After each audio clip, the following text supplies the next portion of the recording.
बिस्मिल्लाहिर्रहमानिर्रहीम।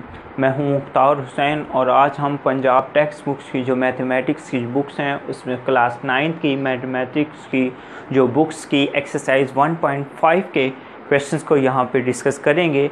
Question number 3 हमने यहां पे डिस्कस करना है।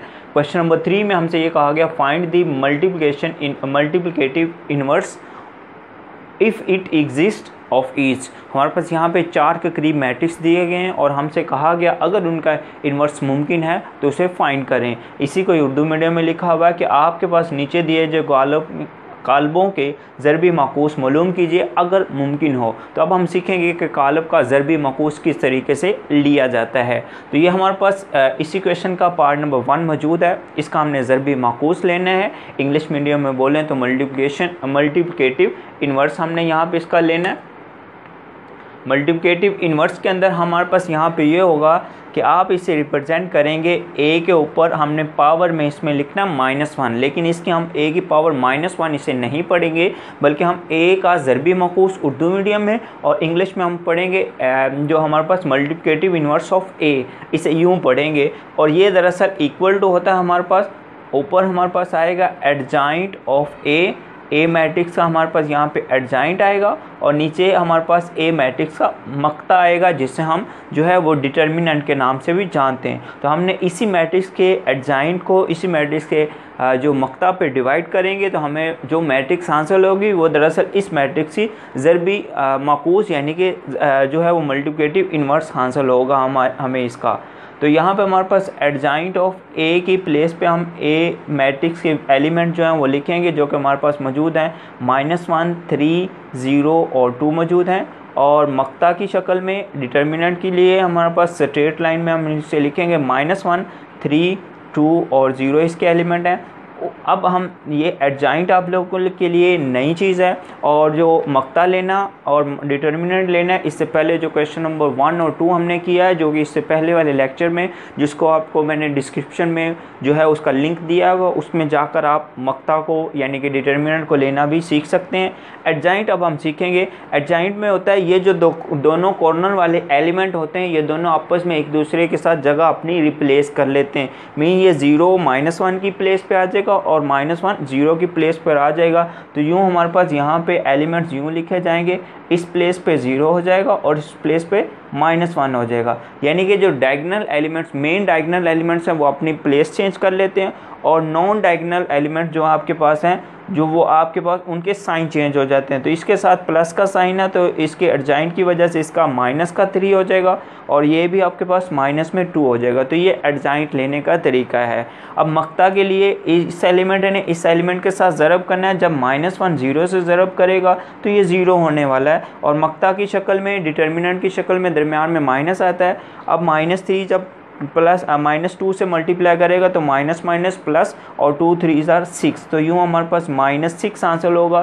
तो ये हमारे पास ए का जो ज़रबी माकूस है ए का जो मक्ता जोड़ी ज़रबी माकूस यानी कि ए का मल्टीप्लिकेटिव इन्वर्स है ये हमारे पास 0 -3 और -2 -1 एलिमेंट के ओवर में हमारे पास आ जाएगा -6। यूँ अब हमारे पास इस मैट्रिक्स में ये जो -6 हमें नज़र आ रहा है ये इसके हर एलिमेंट के साथ आकर डिवाइड होगा।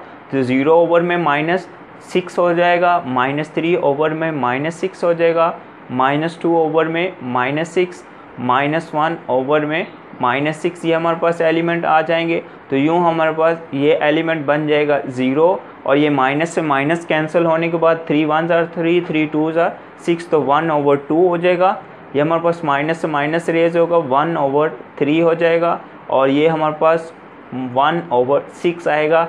ये जो हमारे पास मैट्रिक्स हासिल हो रहा है ये हमारे पास ए का ज़रबी माकूस यानी कि इसका मल्टीप्लिकेटिव इन्वर्स कहलाएगा। अब हम इसके पार्ट नंबर सी की तरफ पार्ट नंबर 3 के अंदर आते हैं। पार्ट नंबर 2 आप लोग खुद से कोशिश करिएगा उसे करने के लिए। तो हमारे पास सी का जो ज़रबी माकूस है वो दरअसल बराबर होगा adjoint of C matrix over में हमारे पास सी मैट्रिक्स का डिटर्मिनेंट। तो यहाँ पे हम एडजॉइंट ऑफ सी मैट्रिक्स की प्लेस पे सी मैट्रिक्स जो एलिमेंट हैं वो यहाँ पे राइट करेंगे -2 6 3 और -9 जो कि मौजूद हैं। डिटर्मिनेंट के लिए मक्ता के लिए यहाँ पे -2 6 3 और -9 राइट करेंगे। तो एडजाइंट हमने लेने के लिए आपको पता है मेन डायगोनल के एलिमेंट अपनी अपनी पोजीशन चेंज करेंगे, तो ये पोजीशन चेंज होने की वजह से ये अपनी अपनी पोजीशन चेंज कर चुके हैं, और जो नॉन मेन डायगोनल एलिमेंट्स हैं वो अपने साइन चेंज करेंगे, ये भी -3 हो जाएगा। और उसके बाद ये जब हमने डिटर्मिनेंट मक्ता लेना है तो ये इससे ज़रब करेगा, तो माइनस माइनस प्लस 2 9 मल्टीप्लाई करेगा, 2 9 18, और फिर उसके बाद दरमियान में माइनस का सिंबल आता है। 6 जब 3 से मल्टीप्लाई करेगा तो वो भी हमें 18 हासिल होगा। तो सी का ज़रबी मकूस दरअसल बराबर आ गया। यहाँ पे हमारे पास जो है वो मैट्रिक्स ये बन रहा है -9 -6 -3 -2, और ओवर में हमारे पास ये देखेगा 18 में से जब 18 माइनस करेंगे तो 0 हो जाएगा।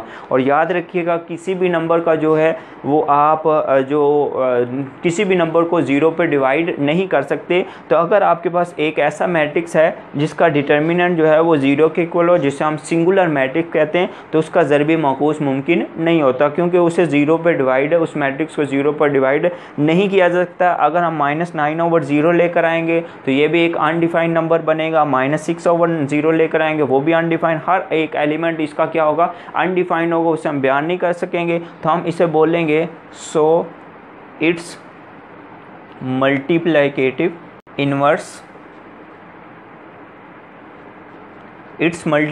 Inverse does not exist. इसका जो मल्टीप्लिकेटिव इन्वर्स है वो एग्जिस्ट नहीं कर सकता, और इसी को ही उर्दू मीडियम वाले बच्चे ये लिखेंगे कि इसका ज़रबी मौकूस मुमकिन नहीं है। चलिए मैं इस प्लेस पे लिख देता हूँ, आप लोग इसके क्वेश्चन के नीचे ही इंग्लिश मीडियम वाली स्टेटमेंट की जगह पे लिख सकते हैं। आप लिखेंगे बस इसका ज़रबी मौकूस मुमकिन नहीं है, क्योंकि इसका जो डिटर्मिनेंट है वो इक्वल टू 0 आ गया हुआ है, और ओवर में 0 जो है उस पर हम इसे डिवाइड नहीं कर सकते। इसके बाद इसका पार्ट नंबर 4 भी है, ये क्योंकि आपके पास फ्रैक्शन में यानी कि बटे की शक्ल में आपके पास नंबर्स मौजूद हैं, तो इसके ज़रबी मकूस लेते हुए अक्सर बच्चे जो है ना वो कन्फ्यूज़ होते हैं। तो लेकिन आप लोगों ने इससे कन्फ्यूज़ नहीं होना, हमने simple adjoint of D matrix over D matrix का मक्ता लेंगे। तो जब हम इसे सॉल्व करेंगे तो हमारी सारा जो खौफ है, जो एक सारी जो परेशानी है वो दूर हो जाएगी। जैसे इसे हम ये लेकर आएंगे 1/2 हमारे पास एलिमेंट है, 3/4 1 2 एलिमेंट हमारे पास मौजूद है। यहाँ पे डी की मक्ता की शक्ल में स्ट्रेट लाइन में 1/2 एलिमेंट, 3/4 एलिमेंट, 1 और 2 एलिमेंट राइट किए जाएंगे। अब ऊपर वाले हिस्से का हमने एडजाइंट लेना है, तो एडजाइंट लेने का हमने तरीका पता है, इन दोनों की प्लेस चेंज होगी, जिस पर यहाँ पे 2 और यहाँ पे 1/2 हो जाएगा, और इनके साइन चेंज होने की वजह से ये माइनस में 3/4 हो जाएगा और ये माइनस में 1 हो जाएगा। और जब हमने मक्ता लेना है तो ये जो 2 है और 1/2 ये आपस में ज़रब करेंगे, दरमियान में माइनस आएगा, और ये 3/4 जो है ये 1 से ज़रब करेगा। तो यूँ हमारे पास ये जो एलिमेंट है ये 2 -3/4 -1 और 1/2 ये हमारे पास एज इट इज़ आएंगे, ये इससे कैंसिल हो जाएगा, यहाँ पे सिंपल 1 रहेगा, माइनस ये हमारे पास 3/4 होगा। जब हम इसे सॉल्व करेंगे तो ये 4 1s are 4 में से 3 माइनस होगा, तो ये हमारे पास 1/4 हासिल होगा। जब हमने 1 में से 1/3 माइनस करना है तो ज़रा देखिएगा आपके पास आ चुका है 2 -3/4, यहाँ पे -1 और यहाँ पे 1/2, और इसके बाद यहाँ पे नीचे हमारे पास जो एलिमेंट है वो 1/4 आएगा। अब ये जो एलिमेंट है 4 है ये यहाँ पे तो डिवाइड हो रहा है, लेकिन ये दरअसल ऊपर जाके इस मैट्रिक्स के साथ मल्टीप्लाई कर जाएगा। यूँ हमारे पास हो जाएगा ये 4 × हमारे पास ये 2 -1 और -3/4 1/2, तो उसके बाद ये 4 हर एलिमेंट के साथ मल्टीप्लाई करेगा। ये वाली जो बात है ये मैं लेक्चर के एंड पे आपको एक्सप्लेन करता हूँ, क्वेश्चन को ज़रा कंप्लीट कर लें। 4 से जब 8 मल्टीप्लाई करेगा, 4 2s are 8, और 4 जब इससे मल्टीप्लाई करेगा तो यहाँ पे 4 और ये 4 कैंसिल हो जाएंगे। सिंपल हमारे पास माइनस में 3 रहेगा। 4 जब इस -1 से ज़रब करेगा -4 होगा। 4 जब इधर ज़रब करेगा तो इधर 4 आएगा। 2 1 ज़ार 2, 2 2 ज़ार 4, तो वो 2 इस 1 से मल्टीप्लाई करेगा तो हमारे पास सिंपल 2 आ जाएगा। तो ये हमारे पास इस डी मैट्रिक्स का ज़रबी माकूस आएगा। अब ये ज़रा बात सीख लीजिएगा, 1/4 जो था इधर 4 मल्टीप्लाई की शक्ल में कैसे हो गया। आपके पास दरअसल ये होता है कि a/b, और दूसरा आपके पास एक और नंबर ऐसा है जो कि आपके पास ये डिवाइड हो रहा है c/d। तो आपके पास ये जो मेन बटा होता है ये दरअसल डिवीज़न को ज़ाहिर कर रहा होता है। तो यूँ हम इसे लिख सकते हैं a/b तकसीम हमारे पास क्या हो जाएगा c/d। तो अब हमने ये भी चीज़ सीखी हुई है कि अगर हम तकसीम के अलामत को ज़रब की अलामत में यानी कि डिवीज़न को मल्टीप्लिकेशन में चेंज करते हैं तो इससे बाद में आने वाली फ्रैक्शन जो होती है उसका इन्वर्स लिया जाता है, ये d/c हो जाएगा, जिस बना पे हम देखेंगे ये a/d/bc बन जाएगा। अब इस कंडीशन से हमने ये वाली जो कंडीशन बनाई इसे डायरेक्टली याद कर लेते हैं कि आपके पास ये जो मेन बटे में ऊपर वाला नंबर होता है ये नीचे आकर क्या करते हैं, ये नीचे वाला नंबर d आगे बिल्कुल ऊपर वाले टॉप वाले नंबर के साथ आके मल्टीप्लाई करके ऊपर यानी कि आपके पास नोमिनेटर में लिखा जाता है, और ये जो आपके पास इसके डिनोमिनेटर में मौजूद नंबर है वो इसके नोमिनेटर नंबर के साथ यानी कि b और c मल्टीप्लाई करके यूँ आते हैं। तो यूँ ज़रा देखिएगा आपके पास ये जो लास्ट पे नंबर है ये जो 4 है ये दरअसल इस d की प्लेस पर है, तो ये ऊपर ये जो आपके पास